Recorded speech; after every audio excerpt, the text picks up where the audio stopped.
Hey guys, welcome back to a new video. I'm Stephanie West. I'm a licensed counselor here in the state of Michigan. If you follow me on any of my platforms, you would understand that I do personally have a Christian point of view, and I often can bring that into sessions when I do have faith-based clients, so that is a space that I camp out at quite often. But I do think when I use the vocabulary of the Ten Commandments, even if you come from a non-faith tradition, that probably is something that you understand to be kind of the list of expectations where there are 10 commandments that God gives man and says, don't do this, don't do this, don't do this.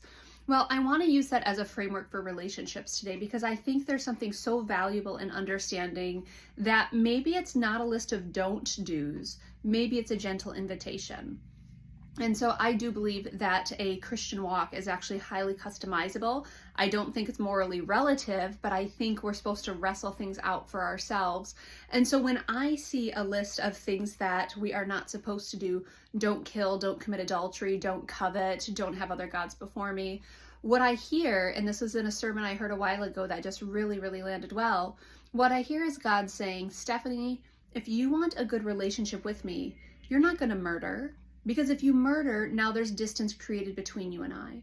If you want a good relationship with me, you're not going to covet and want other people's goods and other people's possessions and other people's benefits and privileges. Because if you camp out in coveting, you're going to create distance between you and I. Now, what God's also saying by way of invitation is if you do want a good relationship with me, then you're going to do things like honor your parents. You're going to do things like love your neighbor. And in doing that, you will create closeness between the two of us. So now instead of a list of do's and don't do's, we have an invitation to create closeness in relationship, or we have kind of the opposite where when we engage in behavior that's not for the good of the relationship, we create distance. Now, this is the framework I actually use with a lot of my couples with whom I counsel, where we talk about not the rights and the wrongs, because not everything is a right or a wrong or a black or a white. What we talk about is the relationship that you want to build that contributes to closeness between two people versus things that you might do that create distance between two people. So the same way my relationship with God is so highly customizable between me wrestling out what's for my good, what creates closeness, so too does that translate in any sort of human to human dynamic where I want to have closeness with someone and I want to impede separateness as much as possible. And so as a couple, if two people say, hey, you know, what it looks like to protect our relationship means we spend most nights together, we're talking about how do we create closeness. Now, when someone goes out every night of the week and they're deciding to hang out with friends instead, and the agreement of the relationship is for close proximity in the evening, now that's not happening, and now there's separation or distance being created. This happens in friendships as well, where there's kind of mutually agreed upon definitions, and when we both share those definitions and we both practice, there's closeness created. And when we decide to do things that are contrary to what promotes closeness, we are, by our very nature, creating distance. We're doing the antithesis of what would be good for our relationship. The point of this is to say that relationships are so highly customizable.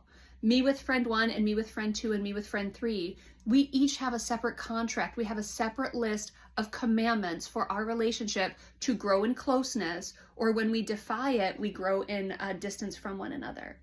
And so we want to be careful about comparing our relationships to other people and saying, well, they do this, this, and this, and they're successful. Well, maybe, and you can imitate and you can model and you can pull things that you see are good, but a good relationship is going to be underpinned by an agreed upon foundation of what draws people together, and there's going to be a mutual understanding about what creates separateness. Now, it doesn't all happen at once. Relationships are built over time, but if you want to have good relationship, you have to wrestle out what promotes closeness and what separates us. That would work in your spiritual life, that would work in your relationships, that would work in your friendships. It works with your kids. What do I do that creates closeness? What am I doing that creates separateness between us? We are highly relational creatures.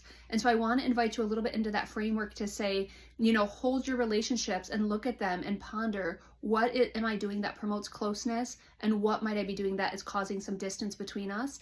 And then make some pivots accordingly.